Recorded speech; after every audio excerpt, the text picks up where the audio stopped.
I should probably start with the part that still wakes me up some nights.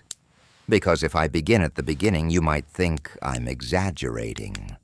You might think this is just another campfire story, told by someone who spent too many years alone in the woods. But the truth is simpler than that and a lot heavier. Something came out of the forest that night. Something that could have killed me if it wanted to. And the worst part, the part I still can't explain, is that it didn't. It stayed just beyond the firelight, watching, breathing, waiting. And by the time the sun finally came up, I realized that the creature standing out there in the dark had made a choice about me long before I even knew it was there. I'm telling you this now because, if I don't, it just stays locked in my head like a door that never fully closes. And I've learned something about doors in the woods. Sometimes they only open one way. This happened 3 years ago in the northern part of Michigan's Upper Peninsula. I was working seasonal fire watch for a logging company at the time. It's not glamorous work. Mostly you hike ridge lines, check old access roads, keep an eye on smoke columns during dry weeks, long days, quiet nights, and more time alone with your thoughts than most people are comfortable with. I'd taken the job because solitude never bothered me much. In fact, I liked it. After a while, the rhythm of the woods starts to feel normal. Wind in the branches, squirrels fighting over pine cones, the distant howl of coyotes once the sun drops. That kind of quiet becomes familiar, predictable, safe even. But there's a certain kind of silence that doesn't belong to nature. You don't notice it right away. At first it just feels like the woods holding their breath. The camp I'd set up that night sat along an old logging cut that hadn't been used in decades.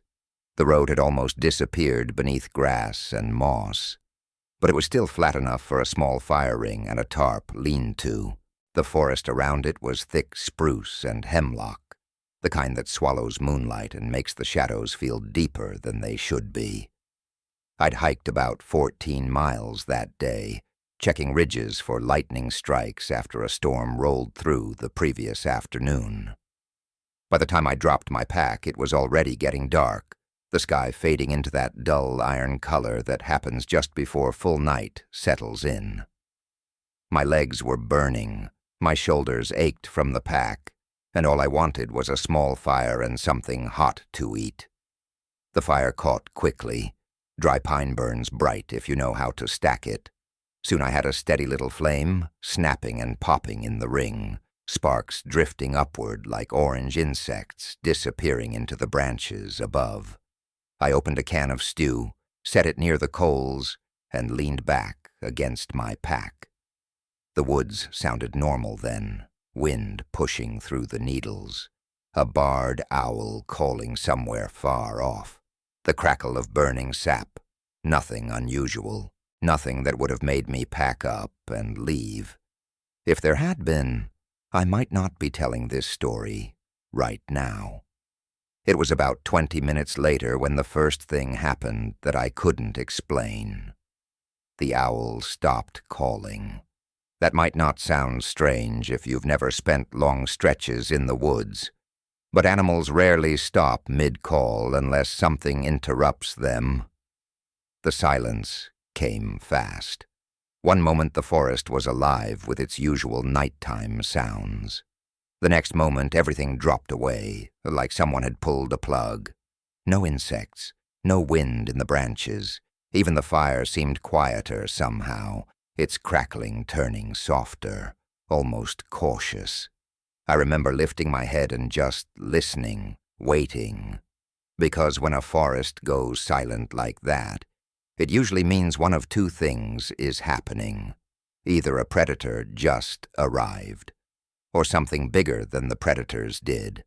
I told myself it was probably a bear moving through the trees. Black bears are common in that part of Michigan, and most of the time they want nothing to do with people. If one smells smoke or hears voices, it usually circles wide and disappears. That explanation felt reasonable enough that I didn't reach for the pistol in my pack. Not yet, anyway. Instead, I leaned forward, poked at the fire with a stick, and tried to listen past the sound of my own breathing. That's when I heard the first step. Not a twig snapping. Not leaves shifting in the wind. A step. Slow. Heavy. Deliberate. It came from somewhere beyond the ring of firelight, maybe 30 or 40 yards out where the trees grew tight together. I froze without meaning to. When you spend enough time outdoors, your body learns certain reactions before your brain catches up. Mine went completely still, like prey animals do when they realize they've been spotted. I stared into the darkness, past the flames, waiting for my eyes to adjust, waiting for something to move. Another step. Closer this time. The ground there was covered in damp needles and moss, so the sound was dull but unmistakable. Whatever was out there wasn't trying to be quiet. That detail stuck with me even then. Most animals move carefully around firelight. They circle downwind. They test the edges of a campsite. This thing walked straight toward the clearing as if the fire didn't matter at all. My hand drifted toward the pack where the pistol rested. I didn't grab it yet. Something about the sound didn't match the animals I knew. The steps stopped right at the edge of the darkness where the firelight faded into shadow. I remember the exact spot because the flames lit the lower trunks of 2 spruce trees there, leaving everything behind them black and unreadable. For a long moment, nothing happened. I just stared at that patch of darkness, my heart beating louder than the fire.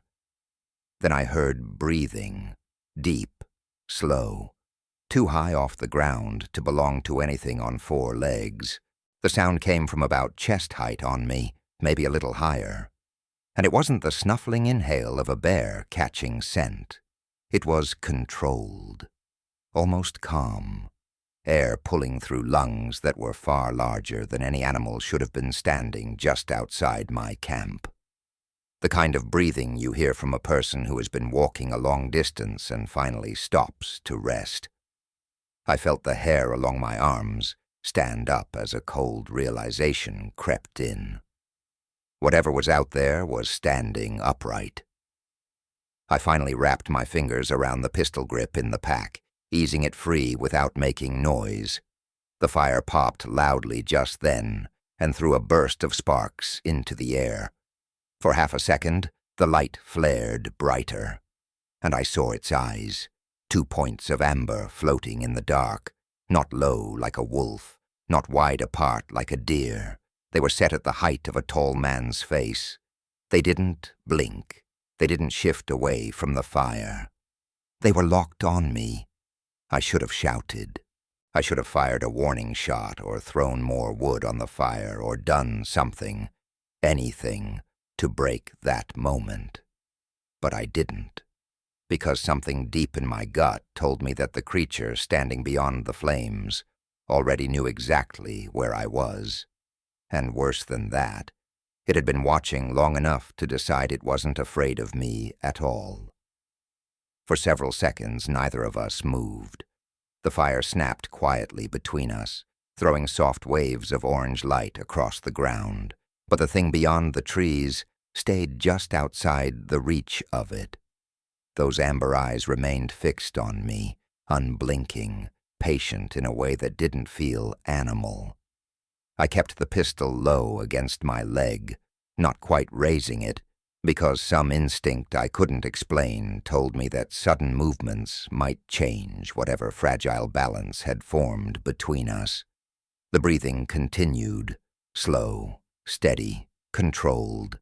Every few seconds I caught the faint outline of something shifting in the shadows behind those 2 spruce trunks.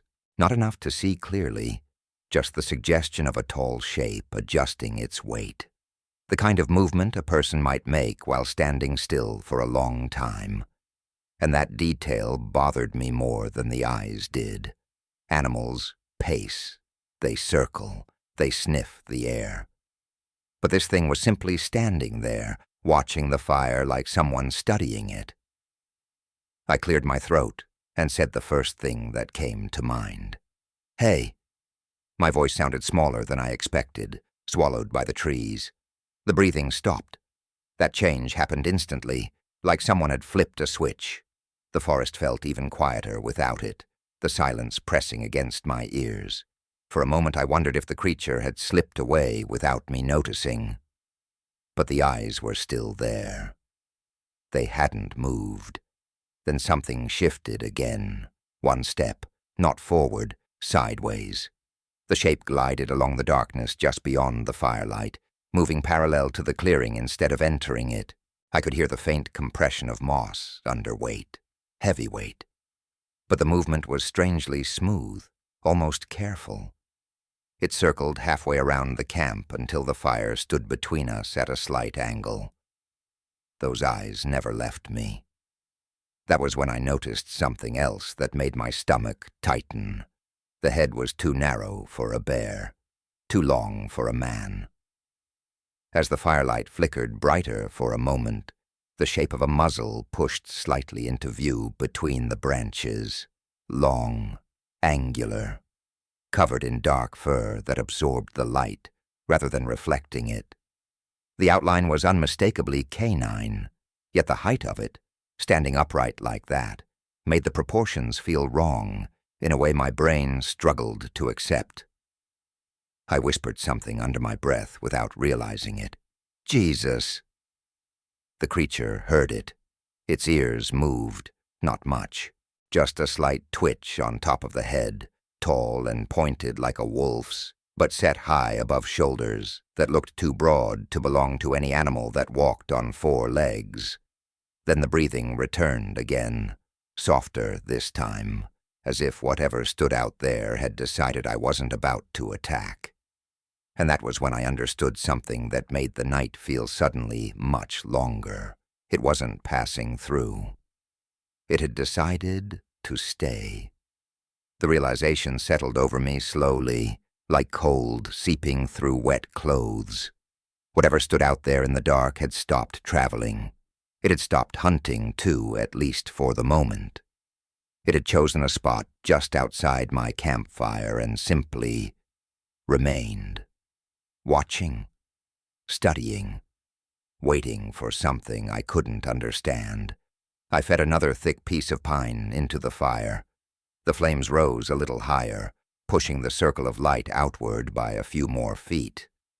I did it carefully, not breaking eye contact with those amber points in the trees. If the creature reacted, I wanted to see it. But it didn't retreat. It didn't flinch. The firelight crept closer across the ground until it touched the base of the spruce trunks where it stood. Still it stayed there. That was the moment a strange thought entered my head. If this thing wanted me dead, I would already be dead. It was big enough, close enough, and clearly not afraid of the fire. I'd heard stories about wolves circling camps, about bears bluff charging to scare people off their food, but this felt different.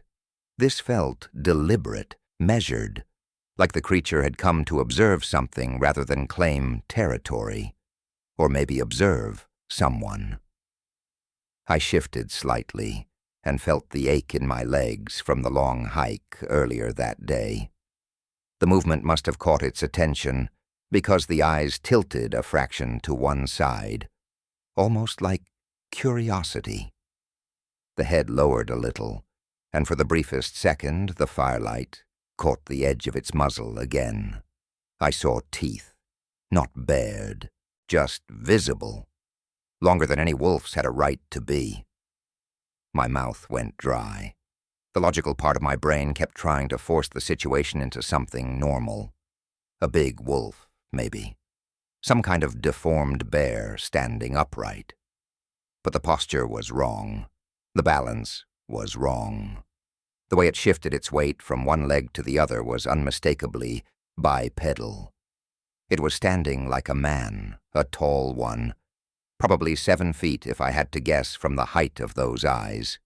The creature took another step sideways through the darkness, maintaining that same careful distance from the fire. I could hear its weight press into the earth, soft but heavy, like someone wearing thick boots walking over damp soil. Every movement was controlled, patient, predatory. Yet it never crossed into the light. After a while, my arm started to tremble from holding the pistol so long. I lowered it slightly, resting it against my knee, but I kept my finger near the trigger. The creature noticed that, too. The head lifted a little higher, nostrils flaring faintly as it pulled in the scent of smoke, drifting through the clearing. Then something happened that I still can't explain. It leaned forward just a little, enough that the firelight finally touched part of its face. Dark fur, thick around the jaw, a long, wolf-like snout. But behind that snout, set deeper in the skull than any animal I'd ever seen, were eyes that didn't look wild. They looked aware. And the worst part was the expression in them, not hunger, recognition. Recognition is a hard thing to explain when you're talking about something that shouldn't exist in the first place. I've replayed that moment in my head more times than I can count, trying to convince myself I imagined it. The firelight was uneven, the shadows moving, my nerves already stretched thin. But the truth is, when that creature leaned just far enough into the glow, those eyes didn't look like the empty yellow stare of a predator. They looked focused, calculating, like something behind them was thinking.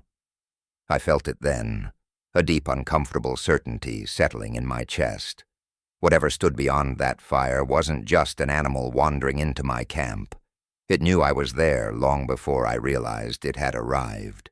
My grip tightened slightly on the pistol, though I still didn't raise it.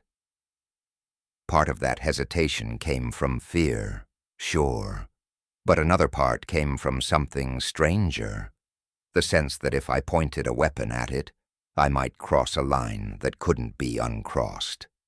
The creature remained half in shadow, head slightly lowered, shoulders rising and falling with those slow breaths. Up close, well, as close as the firelight allowed. I could see the outline of its upper body more clearly now. Broad shoulders covered in dark, matted fur, arms that hung longer than a human's, ending somewhere below the waist. The proportions were wrong in that unsettling way that makes your brain want to reject what your eyes are seeing.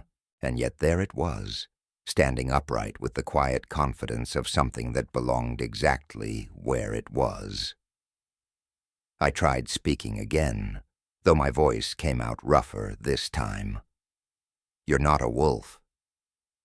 The words sounded ridiculous the moment they left my mouth. But the creature reacted.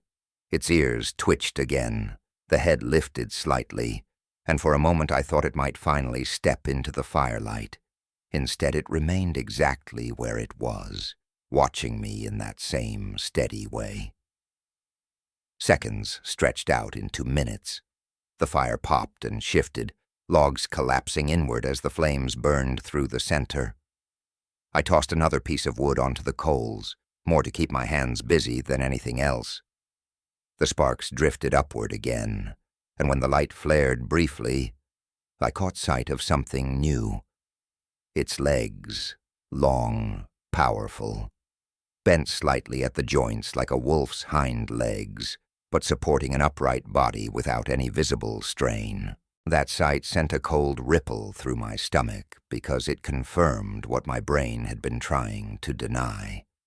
This thing wasn't balancing awkwardly on 2 feet the way a bear sometimes does.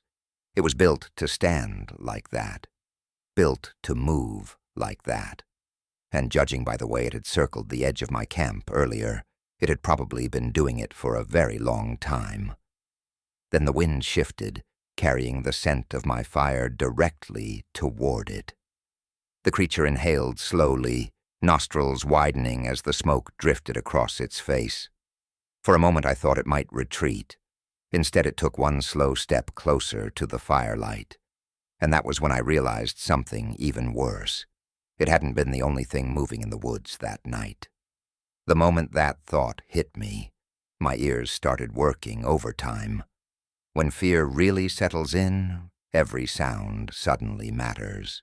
Every rustle, every shift of wind through branches, every tiny disturbance in the dark starts to feel like a message you missed the first time.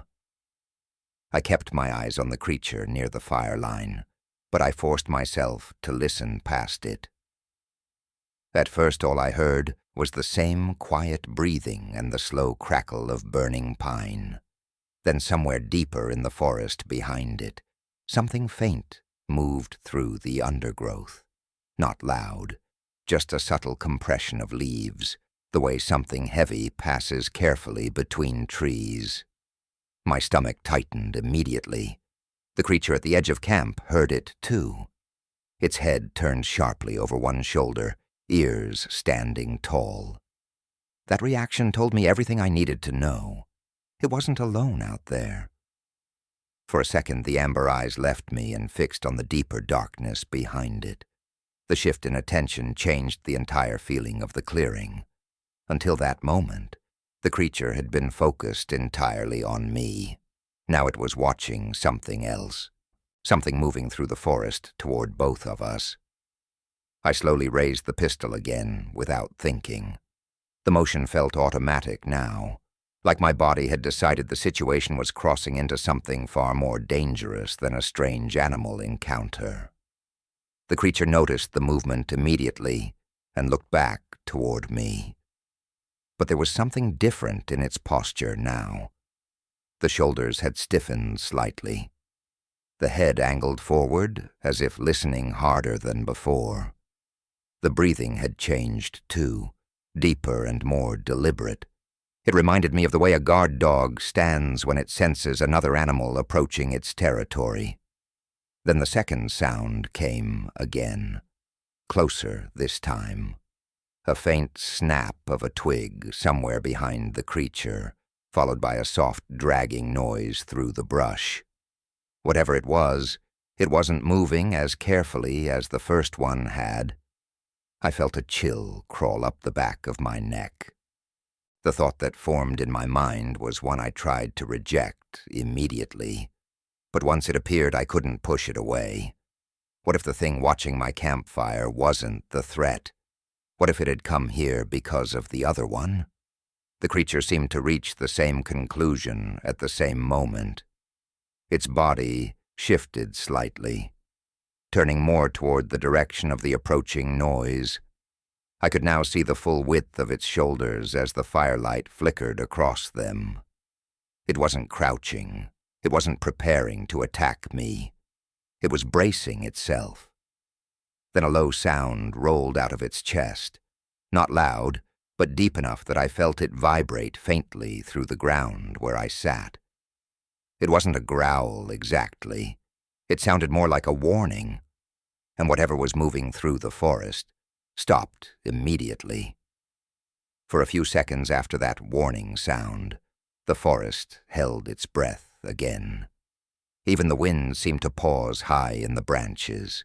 The creature near my fire didn't move from its spot, but its entire posture had changed. Before, it had been observing me with a strange patience. Now it stood taller, shoulders squared, head angled toward the deeper woods, like a sentry that had just spotted trouble approaching its perimeter. I could see the tension running through its frame, even in the dim firelight. Muscles under the fur tightened slightly. The long arms hung lower, fingers, if that's what they were, curled just a little inward. It looked ready for something I still couldn't see. My own breathing had grown shallow without me noticing. I realized I'd been holding the pistol aimed loosely toward the darkness beyond the creature, though I knew the gun was almost useless in this situation. If there were two of them out there, or worse, more than two, A small sidearm wasn't going to change much, but holding it gave my hands something to do besides shake. Then the sound came again, leaves shifting, slow, careful, not retreating this time, just repositioning.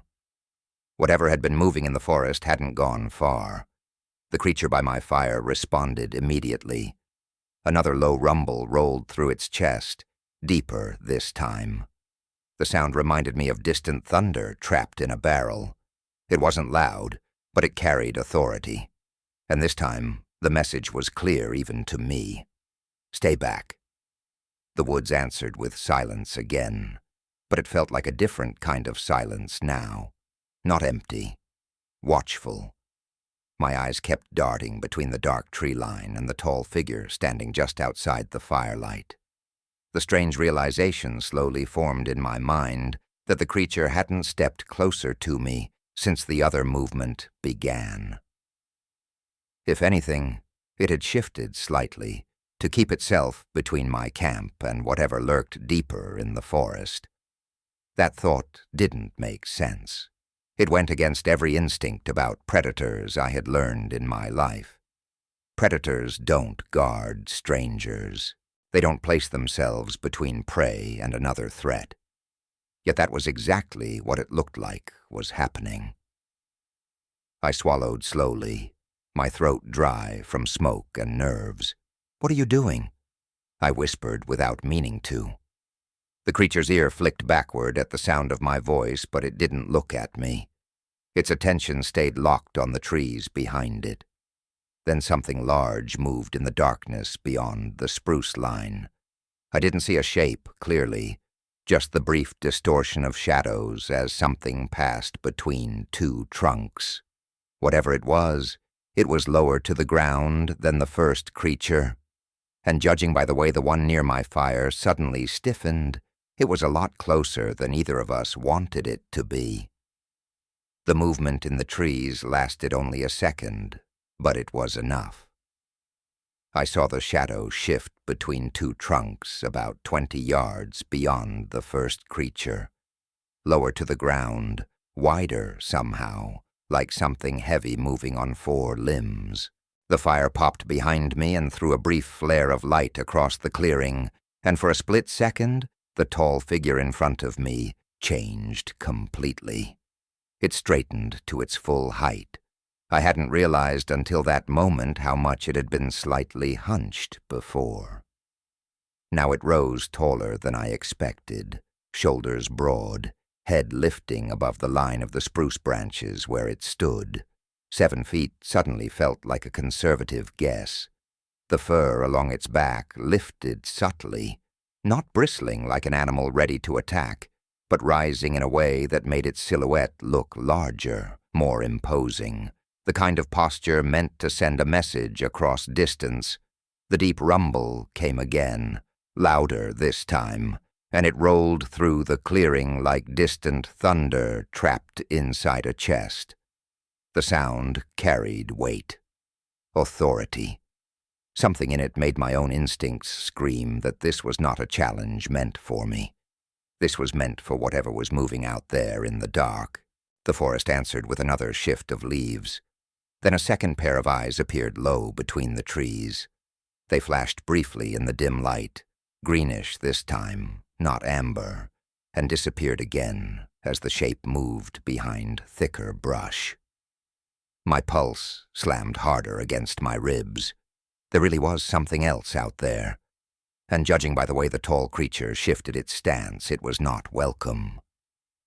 One of its long arms lifted slightly, elbow bending as the hand, or paw, I still couldn't tell, spread outward in the darkness. The gesture looked strangely deliberate, almost like a barrier being placed in the air between the clearing and the deeper woods. It held that position for a moment while its head remained fixed toward the movement. I heard a low huff from somewhere beyond the trees, followed by a faint scraping sound against bark. Whatever lurked out there circled a few steps to the side, testing the perimeter of the clearing just the way the first creature had earlier. But this time, the reaction was immediate. The tall figure took a single step forward, not toward me, toward the darker forest. The firelight finally spilled across more of its body, revealing powerful legs and a thick tail hanging low behind it.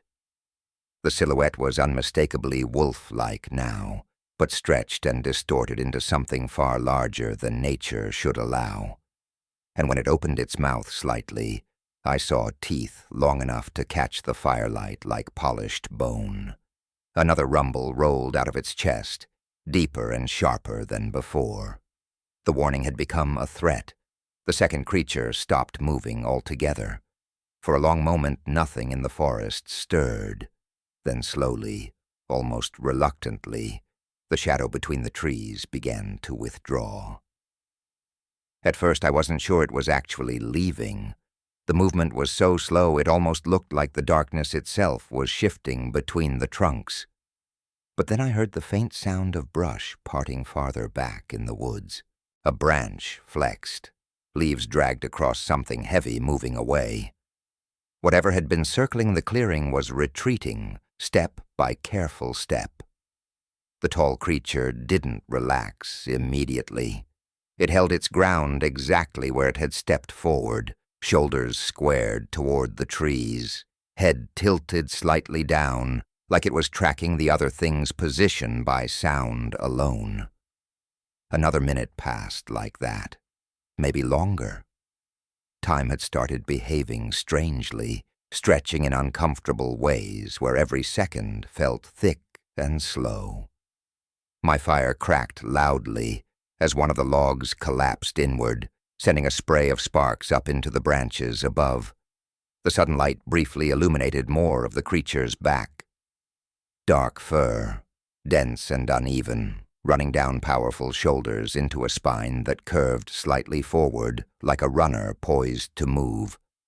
The tail hung behind it, thick and heavy, swaying once in a small controlled motion. That detail made the situation feel even less real. Everything about the animal half of my brain wanted to label this as a wolf. But wolves do not stand upright for minutes at a time.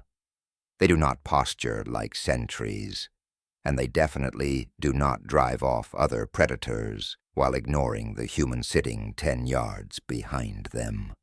Eventually, the forest stopped answering back. The distant sounds faded completely until the woods returned to that strange quiet again. Only then did the creature slowly lower its arm and shift its weight back. It didn't turn toward me right away. Instead, it remained facing the dark forest for several more seconds, ears rotating as if making absolutely certain the other presence had truly left the area. When it finally moved again, it stepped backward once, returning to the edge of the firelight where it had stood earlier in the night. The motion was smooth and controlled, the same careful pacing I had noticed before. The message felt clear even without words. The confrontation was over, but the night wasn't. Slowly the creature turned its head back toward me. Those amber eyes caught the firelight again, glowing softly above the long shadow of its muzzle. We stared at each other across the flames just like we had before the interruption. But something had changed now. I could feel it in the way my chest loosened slightly, in the strange calm that followed the fear. The creature had just chased something else away from my camp, something that, judging by the way it moved, might have been hunting the same territory. And now that the forest had gone quiet again, I realized something that made the situation even stranger. It hadn't left after driving the other thing away. It had come back to the fire, back to me. And judging by the way it settled once more at the edge of the shadows, it looked like it intended to stay there until morning. The minutes that followed felt longer than the entire encounter before it. Nothing else moved in the forest after that second creature disappeared. No branches shifting, no distant footsteps. Just the quiet breathing of the tall figure standing beyond the firelight and the steady crackle of the flames between us. I realized after a while that my hand had started to ache from gripping the pistol so tightly. My fingers were stiff, knuckles pale in the orange glow. Slowly, carefully, I lowered the weapon until it rested across my knee again. The creature noticed immediately. Its ears twitched, but it didn't react with any sign of aggression. If anything, its posture seemed to soften slightly, though it never stopped watching me. That was the strange part of the whole night. It wasn't just standing there. It was observing me with a kind of focus that felt almost thoughtful, like it was trying to understand something. I added another piece of wood to the fire, keeping my movements slow and deliberate. Sparks lifted into the air again, floating upward before disappearing into the dark canopy above. The creature's eyes followed the sparks for a moment, before drifting back to me. I couldn't shake the feeling that it was studying every small thing I did. The way I moved, the way I handled the fire, the way I kept glancing toward the forest. Eventually, I leaned back against my pack again, exhaustion creeping in around the edges of the adrenaline that had carried me this far. My legs still hurt from the long hike earlier that day, and the cold night air had started settling deeper into the clearing. The fire helped, but the chill was slowly winning ground. The creature noticed that, too. At least it seemed that way. After another long stretch of silence, it shifted position slightly, lowering itself just enough that its posture became less rigid. It didn't sit the way a dog would. Instead, it crouched lightly, powerful legs bending while its upper body remained upright. Even in that relaxed stance, it still looked enormous. The firelight revealed more details now that my eyes had fully adjusted to the dark. The fur across its chest was thicker, darker near the shoulders, and fading slightly along the lower arms. Its hands, because they really did look more like hands than paws, rested loosely near its knees, long fingers tipped with curved claws that caught the light occasionally when the flames flickered higher. We stayed like that for what must have been hours. The fire burned down, and I fed it again. The wind shifted once or twice through the trees. At some point, the barred owl started calling again far off in the distance, as if the forest itself had decided the danger had passed. But every time I looked across the fire, those amber eyes were still there, still watching, still awake. And somewhere around the middle of the night, when the flames had settled into a deep bed of glowing coals, the creature did something that made the entire encounter even harder to explain. It looked up at the sky and let out a long, low howl. The howl didn't explode out of it the way a wolf pack call usually does. It started low, almost like a breath pushed slowly through the chest, then rose into a long, deep note that carried through the trees like a slow-moving wave. The sound vibrated in the cold night air, rolling out over the ridges beyond my little clearing. I felt it in my ribs more than I heard it. The fire flickered softly, while the note stretched on, steady and controlled, not wild or frantic. It wasn't the kind of howl meant to rally a pack or claim territory. If anything, it sounded deliberate, like a signal sent across distance to something far away. When it finally faded, the forest stayed silent. No answering calls, no distant wolves replying from the hills. Just the quiet wind slipping through the spruce branches again. The creature lowered its head slowly after that, ears turning slightly, as if listening for something that never came. I sat there staring at it, trying to process what I had just heard. Wolves howl all the time in those woods. Coyotes, too. But this had been deeper, older somehow. The kind of sound that felt like it belonged to the landscape itself rather than any single animal living inside it. The creature glanced back toward me once the echo had fully died away. Those amber eyes caught the dim glow of the coals and reflected it softly. For a moment we just looked at each other again, the strange quiet between us settling back into place. I realized then that my fear had changed shape. It hadn't vanished, but it wasn't the sharp, panicked kind from earlier in the night. It had become something heavier, something closer to awe mixed with confusion. Whatever this thing was, it had already proven it wasn't here to attack me, and yet it had also made it very clear that it was not something I could ever fully understand. The hours crept forward slowly after that. The stars shifted overhead, sliding past the gaps between the branches. The fire shrank to a steady bed of glowing embers, and the cold pressed in closer around the edges of the clearing. Every now and then, I would glance toward the creature just to make sure it was still there. Every time I did, those eyes were waiting, watching quietly from the darkness. At one point I must have drifted for a few minutes, because I remember my head dipping forward before I jerked awake again.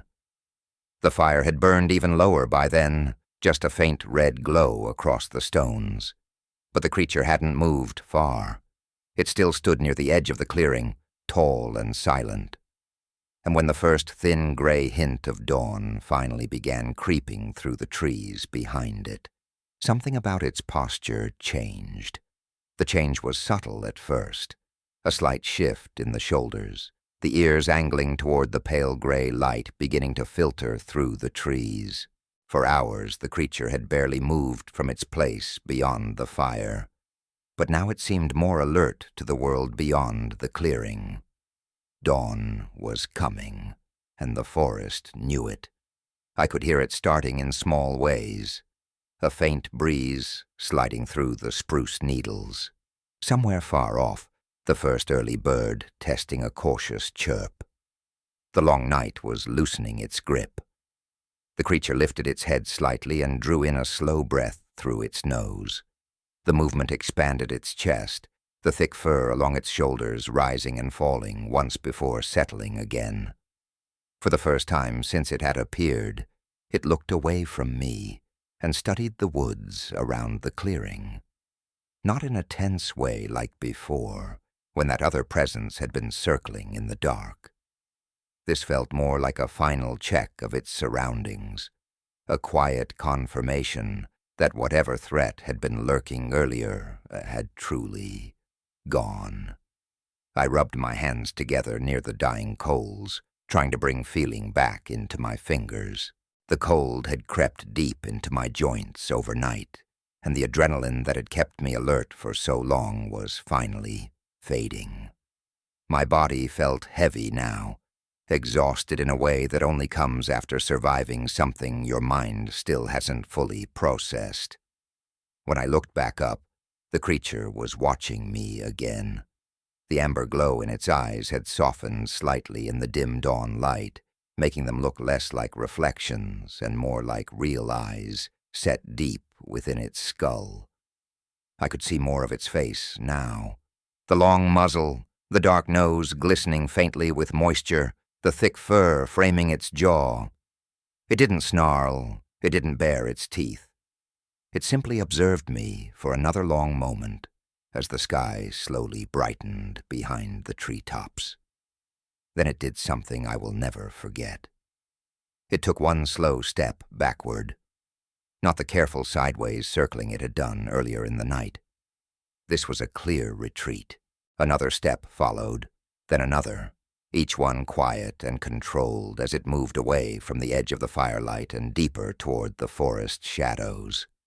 It never turned its back on me. It walked backward into the trees the way a cautious guardian might leave a place once its watch had ended. The distance between us widened slowly until the darker trunks of the spruce began to break up its silhouette. Soon only the upper part of its head and shoulders were visible between the branches. The amber eyes remained fixed on me even as the forest began to swallow its shape. Then the creature stopped one final time, half hidden in the trees. and just before the last of the darkness faded from the clearing, it gave a small, quiet nod. For a long time after it disappeared into the trees, I didn't move. I just sat there beside the dying coals, staring at the place where those amber eyes had been a few seconds earlier. The forest looked normal again, just spruce trunks, gray dawn light filtering through branches, a thin mist drifting between the roots. If someone had walked into that clearing at that moment, they would have seen nothing unusual at all. Just a tired man sitting beside a cold fire after a long night in the woods. But my chest still felt tight, like the air carried the memory of something heavy that had just passed through. I waited another 10 minutes before standing up. Part of me expected the creature to step back out from the trees the moment I moved, like the whole night had been some strange test I hadn't fully finished yet. But nothing came. The woods stayed quiet, slowly waking with the soft sounds of morning. Birds began calling one by one. Somewhere down the ridge a squirrel started chattering. The normal rhythm of the forest returned as if the night had never happened. Eventually I walked to the edge of the clearing where the creature had stood. The ground there was damp from the night air, covered in needles and patches of moss. At first I thought I wouldn't find anything. Then I saw the prints, 3 of them pressed deep into the soft soil just beyond the firelight. They were larger than my hand. The shape looked wrong in a way that made my stomach twist. The front half resembled a wolf's track, wide and heavy with long claw marks at the tips. But the back of the print stretched longer than it should have, almost like the heel of a human foot pressing into the earth behind the pads. I crouched there staring at them for a while, trying to convince myself there was a logical explanation, a trick of the soil, a distorted bear track, anything normal. But deep down, I already knew the truth. Something had stood there all night, something that could have crossed those 10 yards between us whenever it wanted. And it didn't. It stayed outside the firelight. It drove something else away from my camp. Then it watched over that clearing until morning came. I packed my gear quickly after that and hiked out before the sun climbed too high. I haven't camped in that part of the forest since. Not because I'm afraid of running into it again. The truth is, stranger than that. Part of me believes that if I ever went back to that same clearing and built another fire, there's a chance it might show up again. Not to hunt, not to threaten, just to stand there beyond the flames and watch.